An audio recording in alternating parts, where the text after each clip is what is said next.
Amazon বন পৃথিবীর সবচেয়ে রহস্যময়, সবচেয়ে বিপজ্জনক এবং সবচেয়ে অজানা জায়গাগুলোর একটি। দক্ষিণ আমেরিকার বিশাল অংশ জুড়ে ছড়িয়ে থাকা এই বন এতটাই বড় যে এর ভেতরে পুরো একটি পৃথিবী লুকিয়ে আছে বললেও ভুল হবে না। পৃথিবীর মোট রেন ফরেস্টের অর্ধেকেরও বেশি অংশ জুড়ে রয়েছে এই Amazon. Brazil, Peru, Colombia, Venezuela, Bolivia সহ মোট 9টি দেশের মধ্যে বিস্তৃত এই বনকে বলা হয় পৃথিবীর ফুসফুস। কারণ পৃথিবীর বিশাল পরিমাণ অক্সিজেন উৎপন্ন হয় এখান থেকে।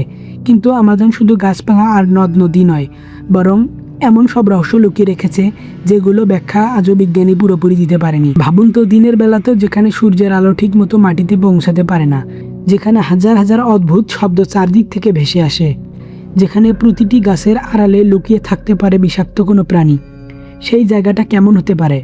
অ্যামাজনের গভীরে ঢুকলে প্রথমে মানুষ যে জিনিসটা অনুভব করে সেটা হলো অদ্ভুত এক চাপা ভয়। কারণ এই বন কখনো পুরোপুরি শান্ত নয়। চারপাশে সবসময় কিছু না কিছু শব্দ হতেই থাকে। কোথাও পাখির চিৎকার, কোথাও গাছের ডাল ভেঙে পড়ার শব্দ, কোথাও আবার পানির ভেতরে হঠাৎ বড় কিছু নড়ে যাওয়ার শব্দ। আর রাত নামার পর পুরো পরিবেশটা বদলে যায়। অন্ধকার এত ঘন হয়ে যায় যে হাত বাড়ালেও নিজের আঙুল দেখা যায় না, শুধু দূরে অদ্ভুত প্রাণীর ডাক শোনা যায়।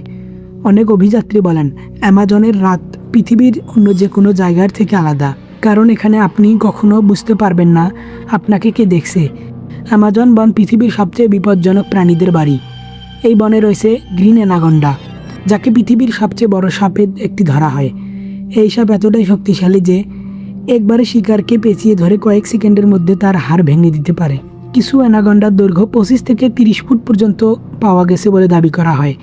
তারপর আছে জাগুয়ার, অ্যামাজনের সবচেয়ে ভয়ঙ্কর শিকারীদের একটি। এই প্রাণী এত নিঃশব্দে শিকার করে যে অনেক সময় মানুষ বুঝতেই পারে না ঠিক করে কখন সেটি আক্রমণ করলো। অ্যামাজন নদীগুলো কম ভয়ঙ্কর নয়। বিশেষ করে পিরানহা মাছের কথা তো অনেকেই শুনেছেন। ছোট আকারের হলেও এদের দাঁত রেজারের মতো ধারালো। দলের মধ্যে আক্রমণ করলে খুব অল্প সময়ে বড় শিকারীকেও ক্ষতবিক্ষত করে দিতে পারে। আর আছে ব্ল্যাক কাইম্যান, দেখতে অনেকটা কুমিরের মতো হলেও এই প্রাণীকে অ্যামাজনের নদীর রাজা বলা হয়। এদের আকার কখনো কখনো 20 ফুট পর্যন্ত হতে পারে। কিন্তু শুধু প্রাণী নয়, অ্যামাজনের সবচেয়ে রহস্য লুকিয়ে আছে এর অজানা এলাকাগুলোতে। বিজ্ঞানীদের ধারণা এই বনে বহু জায়গা এখনও কোনো মানুষ পা রাখেনি।